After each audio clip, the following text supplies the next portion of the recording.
Hello everyone, welcome to exam forum के आज इस वीडियो में हम 31 जनवरी 2021 से करंट अफेयर्स के क्वेश्चन डिस्कस करेंगे।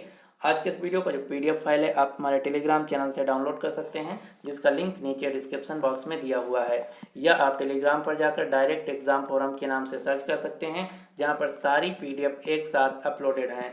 तो चलिए शुरू करते हैं अब आज का वीडियो। आज का पहला क्वेश्चन है, हाल ही में एशियन क्रिकेट काउंसिल के प्रेसिडेंट के रूप में किसे चुना गया है? तो हाल ही में एशियन क्रिकेट काउंसिल के प्रेसिडेंट के रूप में जय शाह को चुना गया है, यानी कि इस क्वेश्चन का सही आंसर है ए। आप जो फोटो में देख रहे हैं जय शाह, जो कि गृह मंत्री अमित शाह के बेटे हैं, इन्हीं को एशियन क्रिकेट काउंसिल के प्रेसिडेंट के रूप में चुना गया है। अब आपको यहाँ से दो क्वेश्चन याद रखना है। जय शाह जो कि वर्तमान में बीसीसीआई के सेक्रेटरी हैं, हाल ही में जय शाह को अंतर्राष्ट्रीय क्रिकेट परिषद आईसीसी की बोर्ड बैठकों के लिए बीसीसीआई का आधिकारिक प्रतिनिधि भी चुना गया है। एशियन क्रिकेट काउंसिल जो कि एशिया महाद्वीप में क्रिकेट की गवर्निंग बॉडी है, जिसका मुख्यालय है श्रीलंका के कोलंबो शहर में। भारत में क्रिकेट की गवर्निंग बॉडी है BCCI, board of control for cricket in India. BCCI के अध्यक्ष हैं सौरभ गांगुली, सेक्रेटरी हैं जय शाह, मुख्यालय है मुंबई। बीसीसीआई की स्थापना की गई थी 1928 में। इसी प्रकार से अंतर्राष्ट्रीय स्तर पर क्रिकेट की गवर्निंग बॉडी है आईसीसी। आईसीसी के चेयरपर्सन है ग्रेग बारकेले, सीईओ हैं मनु सानी। आईसीसी का मुख्यालय है संयुक्त अरब अमीरात के दुबई शहर में। 2023 में पुरुष आईसीसी विश्व कप का आयोजन किया जाएगा भारत में, जबकि 2027 में पुरुष आईसीसी विश्व कप का आयोजन किया जाएगा दक्षिण अफ्रीका देश में। इसी प्रकार से 2022 का आईसीसी महिला विश्व कप का आयोजन न्यूजीलैंड देश में किया जाएगा। अब आपको क्रिकेट से संबंधित कुछ प्रतियोगिताओं के नाम याद रखने हैं, जैसे Irani cup, Ranji trophy, Duleep trophy, Deodhar trophy, Vijay Hazare trophy, Syed Mushtaq Ali trophy.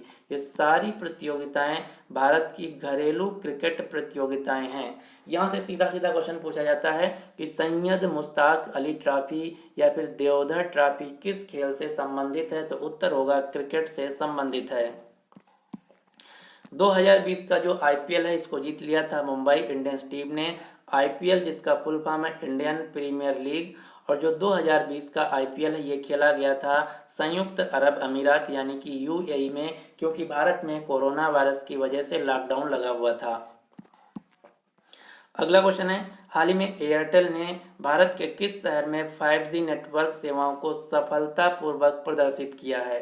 Question ध्यान से पढ़िए। क्वेश्चन क्या कह रहा है कि हाल ही में एयरटेल कंपनी ने भारत के किस शहर में 5G नेटवर्क सेवाओं को सफलतापूर्वक प्रदर्शित किया है, यानी कि डेमोन्स्ट्रेट किया है, ना कि लॉन्च किया है। तो हाल ही में एयरटेल कंपनी ने 5G नेटवर्क को सफलतापूर्वक डेमोन्स्ट्रेट किया है हैदराबाद शहर में, यानी कि इस क्वेश्चन का सही आंसर है सी। अगर क्वेश्चन पूछा जाए कि दुनिया का पहला देश जिसने 5G नेटवर्क को लॉन्च किया है, तो दुनिया में सबसे पहले 5G नेटवर्क लॉन्च किया गया था दक्षिण कोरिया देश में। 5G यानी कि यहाँ पे जी का मतलब होता है जनरेशन, जिसको हिंदी में पीढ़ी कहते हैं। अभी भारत में सिर्फ 4G नेटवर्क है, 5G नहीं है, जिसका सबसे पहले डेमोन्स्ट्रेट किया गया है एयरटेल कंपनी के द्वारा हैदराबाद शहर में। एयरटेल कंपनी के सीईओ हैं गोपाल विट्टल, इसके मालिक हैं सुनील भारती मित्तल, और एयरटेल कंपनी का मुख्यालय है नई दिल्ली में। एयरटेल कंपनी का एक बैंक है जिसका नाम है Airtel payment bank. Airtel payment bank की स्थापना की गई थी 2017 में, मुख्यालय है नई दिल्ली। एयरटेल पेमेंट बैंक के सीईओ हैं अनुव्रता विश्वास। अब आपको एक यहाँ से क्वेश्चन याद रखना जो कि कई बार एग्जाम में पूछा जा चुका है। क्वेश्चन क्या है? क्वेश्चन पूछा जाता है कि भारत का पहला पेमेंट बैंक कौन है? तो भारत का पहला पेमेंट बैंक है एयरटेल पेमेंट बैंक। हाल ही में भारत की जो रिलायंस जियो टेलीकॉम कंपनी है, इसको ब्रांड फाइनेंस ग्लोबल 500 कंपनीज की रिपोर्ट के अनुसार दुनिया की 5वीं सबसे मजबूत ब्रांड घोषित किया गया है। ब्रांड फाइनेंस ग्लोबल 500 कंपनीज की जो रिपोर्ट आई है, उस रिपोर्ट के अनुसार रिलायंस जियो दुनिया की 5वीं सबसे मजबूत ब्रांड है। रिलायंस जियो जिसके मालिक हैं मुकेश अंबानी, जो कि भारत के सबसे अमीर व्यक्ति हैं। भारत में जो टेलीकॉम कंपनियां हैं जैसे बीएसएनएल, एयरटेल, जियो, टाटा, इन सभी कंपनियों की रेगुलेटरी बॉडी है ट्राई। ट्राई जिसका फुल फॉर्म है telecom regulatory authority of India, भारतीय दूरसंचार विनियामक प्राधिकरण। ट्राई कंपनी के वर्तमान में चेयरमैन है डॉक्टर पीडी बघेला। मुख्यालय है नई दिल्ली। इसकी स्थापना की गई थी 1997 में। अगला क्वेश्चन है, हाल ही में भारत का पहला जेंडर पार्क किस राज्य में खोला गया है? इंडिया फर्स्ट जेंडर पार्क खोला गया है केरल के कोझिकोड शहर में। भारत का पहला जेंडर पार्क केरल के कोझिकोड शहर में खोला गया है, यानी कि इस क्वेश्चन का सही आंसर है सी। अब हम समझते हैं कि जेंडर पार्क का मतलब क्या है। तो जेंडर पार्क एक ऐसा स्पेस दिया जाएगा, एक बिल्डिंग बनाया जाएगा जहां पर महिलाओं को नीति विश्लेषण, अनुसंधान, क्षमता विकास, एडवोकेसी, आर्थिक मंच तथा सामाजिक पहल के लिए एक वातावरण प्रदान किया जाएगा। कहने का मतलब यह है, एक ऐसा ऑफिस, एक ऐसा जगह जहां पर महिलाओं को सशक्त तथा पुरुषों के समान इन सभी चीज़ों में भागीदारी के लिए स्थान प्रोवाइड किया जाएगा। इसे ही जेंडर पार्क के नाम से बोला गया है। तो आपको याद रखना है, भारत का पहला जेंडर पार्क खोला गया है केरल के कोझिकोड शहर में। ये भारत का ही नहीं बल्कि दुनिया का पहला जेंडर पार्क है जो कि केरल के कोझिकोड शहर में खोला गया है, जिसका उद्देश्य है महिलाओं को सशक्त बनाना, साथ ही साथ महिलाओं को पुरुषों के बराबर भागीदारी हर फील्ड में देना। केरल राज्य के मुख्यमंत्री हैं पिनराई विजयन। केरल राज्य के राज्यपाल हैं आरिफ मोहम्मद खान। केरल राज्य की राजधानी है तिरुअनंतपुरम। हाल ही में भारत का पहला श्रमिक आंदोलन संग्रहालय भी केरल के अलुप्पा जहा शहर में खोला गया है। देश की पहली सोलर इलेक्ट्रिक रोरो सेवा भी केरल राज्य में शुरू की गई है। भारत का पहला स्पेस पार्क भी केरल राज्य में खोला गया है। देश का पहला गार्डन, स्पेस गार्डन भी, डिजिटल गार्डन भी केरल राज्य में खोला गया है। भारत का पहला हाथी पुनर्वास केंद्र खोला गया है केरल राज्य में। लेकिन यहीं पर अगर क्वेश्चन पूछा जाए कि भारत का पहला हाथी अस्पताल कहाँ खोला गया है, तो हाथियों के लिए जो हॉस्पिटल पहला खोला गया है, ये खोला गया है उत्तर प्रदेश के मथुरा शहर में। भारत का पहला अंतर्राष्ट्रीय महिला व्यापार केंद्र भी केरल राज्य में खोला गया है। सरकारी स्कूलों को पूर्णतः डिजिटल बनाने वाला भारत का पहला राज्य बन गया है केरल।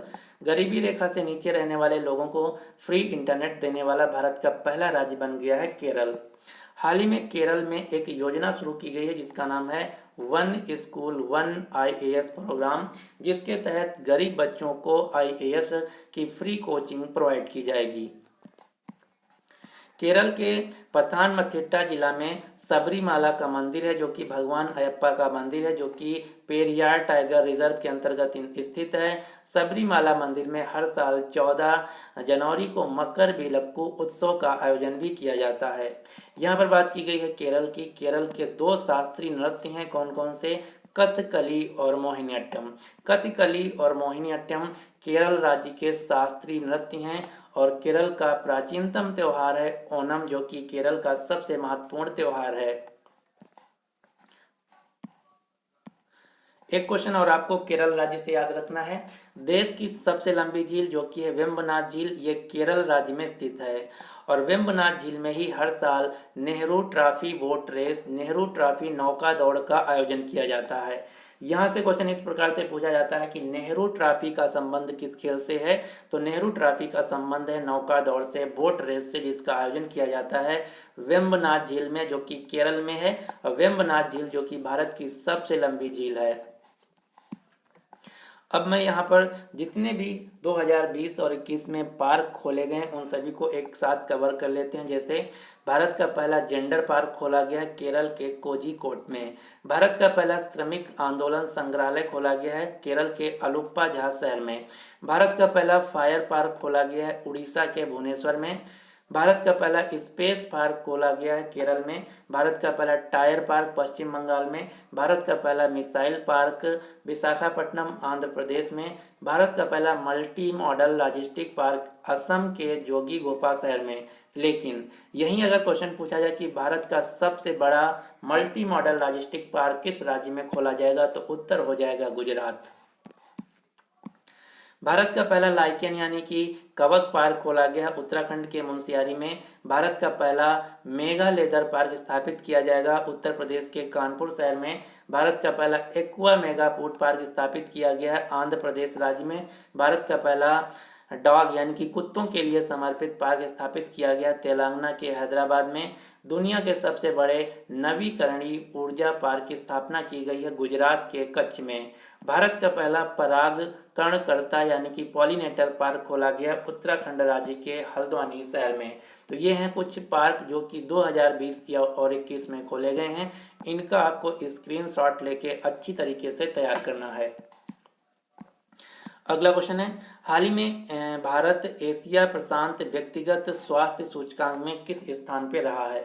तो हाल ही में एक रिपोर्ट जारी किया गया है। इस रिपोर्ट का नाम है Asia Pacific personalised health index, यानी कि जो देश के नागरिकों को मिलने वाली स्वास्थ्य सुविधाएं हैं उनसे रिलेटेड एक सूचकांक जारी किया गया है। इसमें भारत एशिया महाद्वीप में 10वें नंबर पर है, यानी कि इस क्वेश्चन का सही आंसर है डी। एशिया प्रशांत व्यक्तिगत स्वास्थ्य सूचकांक 2021 में भारत है 10वें नंबर पर, जबकि नंबर 1 देश है सिंगापुर। कहने का मतलब ये है कि जो पर व्यक्ति मिलने वाली स्वास्थ्य सुविधाएं हैं इसमें एशिया में सबसे अच्छा देश है सिंगापुर। और इस रिपोर्ट को जारी किया गया है इकोनॉमिक इंटेलिजेंस यूनिट के द्वारा, जिसका मुख्यालय है लंदन यूके में। अगला क्वेश्चन है, हाल ही में माइक्रोसॉफ्ट कंपनी ने किस शहर में अपने नए इंडिया डेवलपमेंट सेंटर सुविधा खोलने की घोषणा किया है? तो हाल ही में माइक्रोसॉफ्ट कंपनी ने उत्तर प्रदेश के नोएडा शहर में अपना नया इंडिया डेवलपमेंट सेंटर सुविधा खोलने की घोषणा की है, यानी कि इस क्वेश्चन का सही आंसर है बी, जहां पर माइक्रोसॉफ्ट नई इंजीनियरिंग ड्राइंग तथा इनोवेशन के लिए एक प्रमुख सेंटर खोलेगा। कहां पर? उत्तर प्रदेश के नोएडा शहर में। माइक्रोसॉफ्ट का जो ये इंडिया डेवलपमेंट सेंटर है ये भारत का तीसरा है। इससे पहले बेंगलुरु तथा हैदराबाद में खोला जा चुका है। अब यहाँ से जो मेन क्वेश्चन आपको याद रखना है, ये जो नोएडा शहर में माइक्रोसॉफ्ट कंपनी के द्वारा इंडिया डेवलपमेंट सेंटर खोला जा रहा, इसका जो मॉडल है ये ताजमहल पर आधारित होगा, यानी कि इस बिल्डिंग की जो आकृति होगी ताजमहल की तरह होगी। माइक्रोसॉफ्ट कंपनी जो कि एक अमेरिकन टेक जायंट कंपनी है, जिसके संस्थापक दो लोग हैं, कौन कौन से? पॉल एलन तथा बिल गेट्स। माइक्रोसॉफ्ट कंपनी के वर्तमान में सीईओ हैं भारतीय मूल के व्यक्ति सत्या नडेला। अगला क्वेश्चन है, शहीद दिवस भारत में कब मनाया जाता है? तो हर साल भारत में शहीद दिवस मनाया जाता है 30 जनवरी को। क्यों? क्योंकि 30 जनवरी 1948 को नाथूराम गोडसे के द्वारा महात्मा गांधी जी की हत्या कर दी गई थी, जिसके लिए हर साल भारत में 30 जनवरी को पूर्ण तिथि जिसे हम शहीद दिवस के रूप में मनाते हैं, यानी कि इस क्वेश्चन का सही आंसर है सी। महात्मा गांधी जिनका पूरा नाम था मोहनदास करमचंद गांधी। महात्मा गांधी जो कि फादर ऑफ नेशन है, यानी कि भारत के राष्ट्रपिता हैं। महात्मा गांधी का जन्म हुआ था 2 अक्टूबर 1869 को गुजरात के पोरबंदर शहर में। अब आपको महात्मा गांधी से रिलेटेड कुछ क्वेश्चन याद रखने हैं जो कि हर एग्जाम में बार बार पूछे जाते हैं। जैसे पहला क्वेश्चन है, महात्मा गांधी जी भारतीय राष्ट्रीय कांग्रेस के अध्यक्ष कितनी बार बने हैं? ये आरआरबी एनटीपीसी के एग्जाम में अब तक की 3 से 4 बार एग्जाम में क्वेश्चन पूछा जा चुका है। तो महात्मा गांधी जी के द्वारा भारतीय राष्ट्रीय कांग्रेस में केवल एक ही बार अध्यक्षता की गई थी। कब और कहां? 1924 में बेलगाम कर्नाटक में। गांधी जी को सबसे पहले राष्ट्रपिता किसने कहा था? तो ये कहा गया था सुभाष चंद्र बोस जी के द्वारा। अगला क्वेश्चन है, महात्मा गांधी जी के द्वारा चलाया गया पहला आंदोलन कौन सा था? तो महात्मा गांधी जी के द्वारा चलाया गया पहला आंदोलन चंपारण आंदोलन था, जो कि बिहार में 1917 में शुरू किया गया था। अगला क्वेश्चन है, असहयोग आंदोलन की शुरुआत महात्मा जी के द्वारा कब की गई थी? तो ये भी क्वेश्चन आरआरबी एनटीपीसी में 2 बार पूछा जा चुका है। असहयोग आंदोलन की शुरुआत की गई थी 1920 में। अगला क्वेश्चन है, महात्मा गांधी जी के राजनीतिक गुरु कौन थे? तो महात्मा गांधी जी के पॉलिटिकल गुरु थे गोपाल कृष्ण गोखले। स्वतंत्रता संग्राम के दौरान यंग इंडिया पत्रिका की शुरुआत किसने की गई थी? तो यंग इंडिया जो मैगजीन है इसकी शुरुआत की गई थी महात्मा गांधी जी के द्वारा। इसके अलावा नवजीवन नाम की भी पत्रिका महात्मा गांधी जी के द्वारा शुरू की गई थी। हरिजन नाम की भी पत्रिका महात्मा गांधी जी के द्वारा शुरू की गई थी। अगला क्वेश्चन है, गांधी जी ने फिनिक्स सेटलमेंट कहाँ शुरू किया गया था? Most important question. Phoenix settlement जो कि एक कॉलोनी है, एक छोटा सा शहर है, इसको बसाया गया था महात्मा गांधी जी के द्वारा दक्षिण अफ्रीका के डरबन शहर में। गांधी फिल्म में महात्मा गांधी की भूमिका किसने निभाई थी? तो जो गांधी जी पर एक फिल्म बनाई गई थी जिसमें कई ऑस्कर अवार्ड जीते थे, इसमें गांधी जी की भूमिका निभाई थी वेन किंग्सले ने, जो कि यूनाइटेड किंगडम यानी कि ब्रिटेन के एक एक्टर हैं। अगला क्वेश्चन है, हाल ही में भारत ने किस देश के साथ मिलकर पर्यावरण का वर्ष लॉन्च किया है? 2021 को भारत और फ्रांस मिलकर एक साथ इस साल को पर्यावरण का वर्ष के रूप में मनाएंगे, यानी कि इस क्वेश्चन का सही आंसर है C. 2021 as a Indo French year of the environment. कहने का मतलब ये है कि भारत और फ्रांस मिलकर 2021 में पर्यावरण, जैव विविधता, जलवायु परिवर्तन तथा अन्य संबंधी क्षेत्रों में कार्य करेंगे, जिसके लिए 2021 को भारत और फ्रांस मिलकर साझे में एक पर्यावरण वर्ष का नाम दिया गया है। फ्रांस जो देश जो कि यूरोप महाद्वीप का देश है, फ्रांस के राष्ट्रपति हैं इमैनुअल मैक्रोन, फ्रांस की राजधानी है पेरिस। हाल ही में भारत की भौतिक वैज्ञानिक रोहिणी गोडबोले को फ्रांस का प्रतिष्ठित सम्मान ऑर्डर नेशनल ड्यू मेरिट से सम्मानित किया गया है। फ्रांस की राजधानी पेरिस में 4 संस्थानों का मुख्यालय, ये 4 संस्थान कौन कौन से हैं? UNESCO, FATF, IEA, OECD। इन 4 संस्थानों का मुख्यालय फ्रांस की राजधानी पेरिस में, और 2024 के जो समर ओलंपिक खेल हैं इनका आयोजन किया जाएगा फ्रांस की राजधानी पेरिस में, और 2021 के समर ओलंपिक खेलों का आयोजन किया जाएगा जापान की राजधानी टोक्यो में। अगला क्वेश्चन है, हाल ही में रीस्टोरिंग क्रॉस बॉर्डर मोबिलिटी पर किस अंतर्राष्ट्रीय संगठन ने एक इवेंट आयोजित किया है? तो हाल ही में रीस्टोरिंग क्रॉस बॉर्डर मोबिलिटी नामक एक सम्मेलन आयोजित किया गया है विश्व आर्थिक मंच के द्वारा, वर्ल्ड इकोनॉमिक फोरम के द्वारा, यानी कि इस क्वेश्चन का सही आंसर है सी। इसमें क्या बताया गया है? तो इस इवेंट में बताया गया है कि जो सीमाएं हैं देशों की उनको फिर से खोला जाए, ताकि जो नई नीतियां हैं या फिर उनके जो साझेदारी है उनके लिए यात्रा, पर्यटन तथा वाणिज्य में सक्षम हो सकें, क्योंकि कोरोना वायरस के बाद कई सारे देश अपने जो बाउंड्री हैं उनको सील कर दिया था। इसी पर चर्चा की गई है विश्व आर्थिक मंच के द्वारा। विश्व आर्थिक मंच यानी कि वर्ल्ड इकोनॉमिक फोरम, जिसका मुख्यालय स्विट्जरलैंड के क्लोनी शहर में। विश्व आर्थिक मंच के फाउंडर और CEO हैं क्लास श्वाब। हर साल विश्व आर्थिक मंच के द्वारा एक वार्षिक आयोजन किया जाता है, जो कि इस साल किया गया दावोस स्विट्जरलैंड में। विश्व आर्थिक मंच में भारत की तरफ से भारत को संबोधित किया भारत के प्रधानमंत्री नरेंद्र मोदी ने। अगला क्वेश्चन है, 31 जनवरी को प्रधानमंत्री मोदी जी के द्वारा किस पत्रिका की 125वीं वर्षगांठ समारोह को संबोधित करेंगे?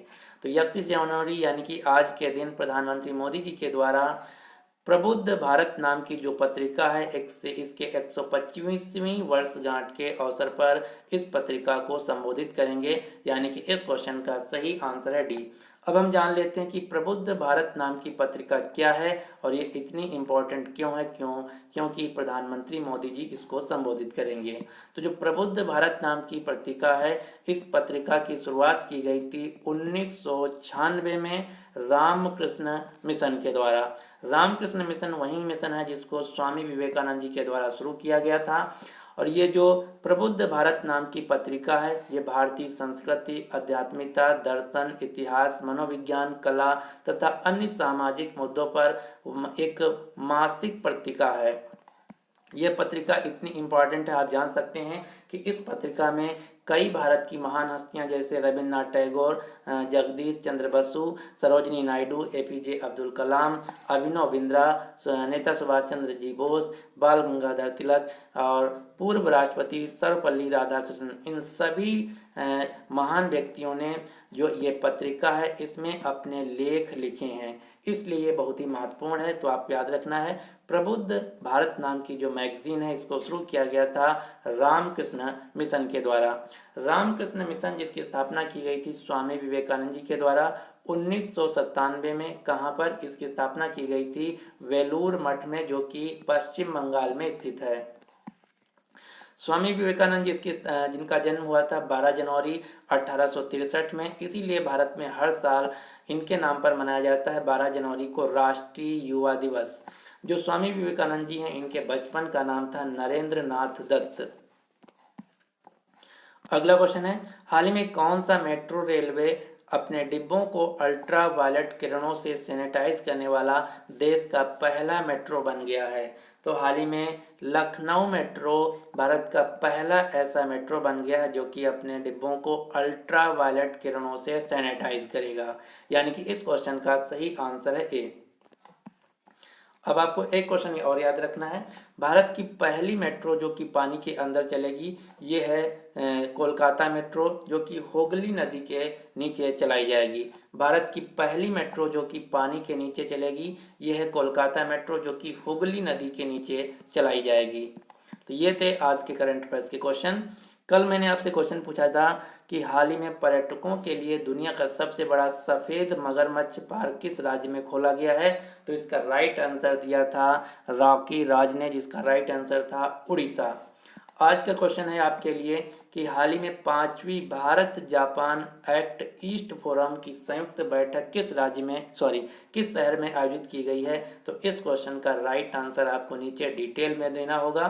अगर आपको वीडियो पसंद आता है तो प्लीज़ इस वीडियो को लाइक कीजिए तथा अपने सभी दोस्तों के साथ इस वीडियो को शेयर कीजिए। साथ ही साथ आप सभी लोग हमको कमेंट करके बताइए कि जिस प्रकार से हमारा इस समय वीडियो आ रहा है इसी प्रकार से आए कि इसमें जो इन्फॉर्मेशन है कम कर दिया जाए, क्योंकि बहुत से लोग शिकायत कर रहे हैं कि सर जो वीडियो की लेंथ है ज़्यादा हो जा रही है, सिर्फ आप 10 या 12 मिनट का वीडियो बनाएं। तो आप सभी लोग कमेंट करके आप हमको ज़रूर इस पर अपनी राय दीजिएगा। So finally thanks for watching exam forum.